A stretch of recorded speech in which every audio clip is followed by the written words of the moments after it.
Agar to'xtovsiz shunaqangi qo'rqinchli multiklar yoki videolar chiqishini xohlasangiz, videoga like bosing va kanalga obuna bo'ling.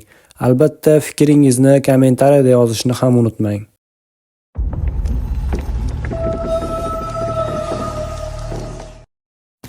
Bir ayol uyi bo'ylab yordam so'rab baqirib yig'laydi. U orqasiga qaraydi va keyingi xonada soya shaklidagi jismni ko'radi.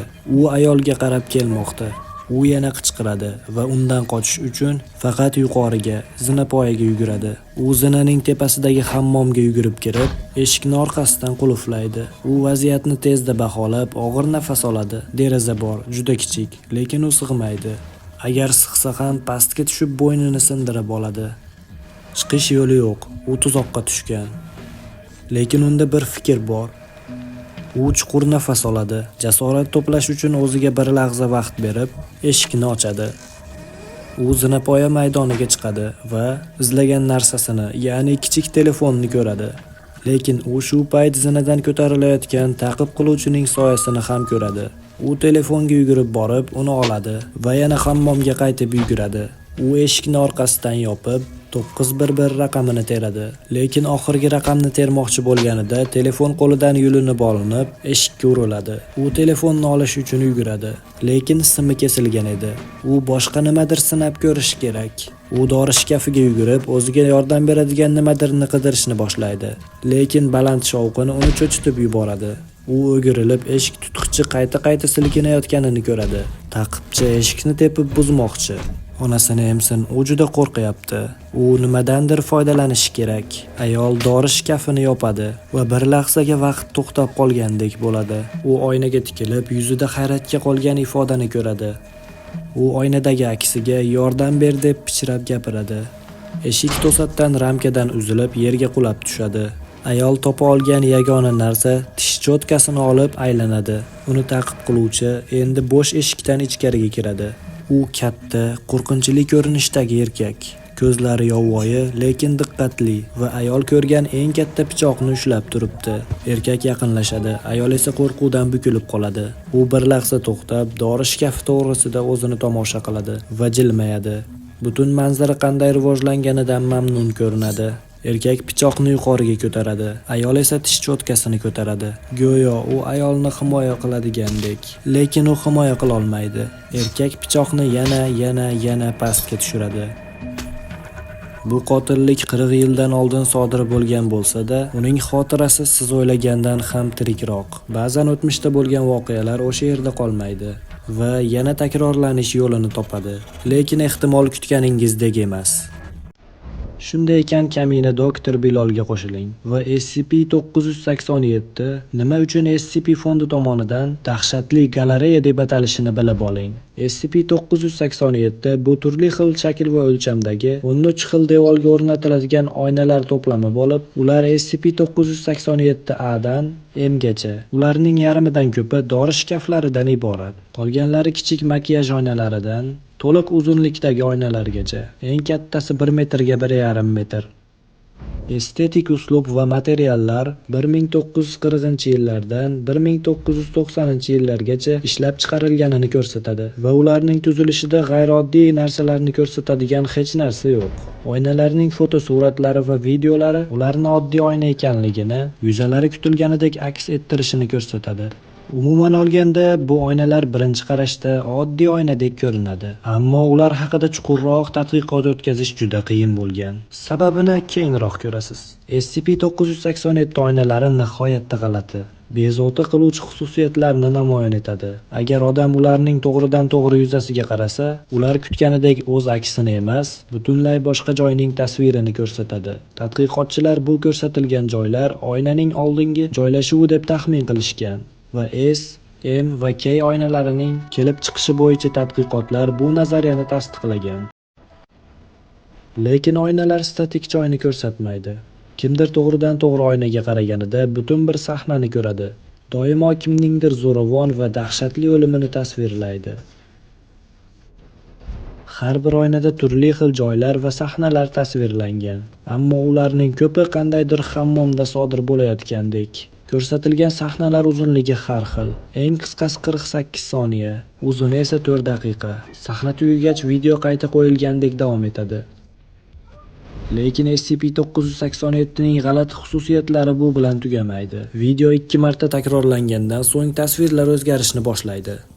Oynadagi dahshatli o'limga duch kelayotgan odam kimdir uni oynadan kuzatayotgandek yordam so'raydi va oynaga tikilib turishadi. Qotil esa xotirjamlik bilan keladi va uni o'ldiradi. Va qayta urishadi. Urib bo'lgach qo'rqinchli ovozda kuladi va qon bilan oynaga "Keyingi safar sening navbating" deb yozib qo'yadi. Xuddi bizni ko'rayotgandek, bu juda ham dahshatli edi. Shunday qilib, SCP-987 oynalarining 3tasi juda ham g'ayrioddiy deb hisoblanadi. S, K va M. SCP-987-C 1968-yilda Kaliforniyadagi uyning hammomida bo'lgan 62 yoshli badavlat erkakni tasvirlaydi.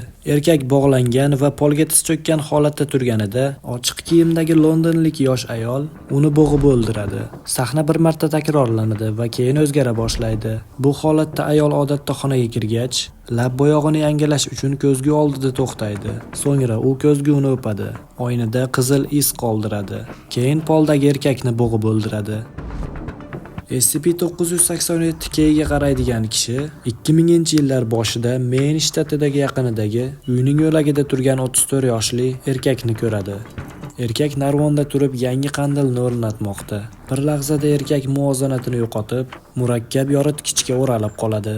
U o'zini tutishga harakat qilib, tasodifan shiftdan elektr simini tortib oladi. Bu sim narvondan yiqilayotgan erkakning bo'yniga o'ralib, uni bir vaqtni o'zida to'kirish va bo'g'ilishga olib keladi. Sahna takrorlanib o'zgarishni boshlaganida, erkak o'z vazifasidan tobora ko'proq xavotirlanadi va uning so'nggi daqiqalari tobora ko'proq azobli ko'rinadi. Ba'zan uning xotini ham kirib, sahna tugab takrorlanishidan oldin erining jasadini shiftdan osilgan holatini topadi. SCP-987-M 1978-yil New York shahridagi mehmonxona hammomida 20 yoshli ayolni ko'rsatadi. Ayol ko'zguda ko'rinmaydigan, tajovuzkorga nisbatan munosabat bildirilishi ko'rsatiladi. Ayol qochishga urinadi, lekin bir erkak unga tashlanib, qorniga pichoq uradi va qochib ketadi. Ayol yerga yiqilib shu zahoti vafot etadi. 3-marta takrorlanganida esa ayol sahnaga qotil kirishidan oldin tomoshabin bilan gaplashmoqchi bo'ladi, lekin mast holatda bo'lgani uchun aniq muloqot qila olmaydi.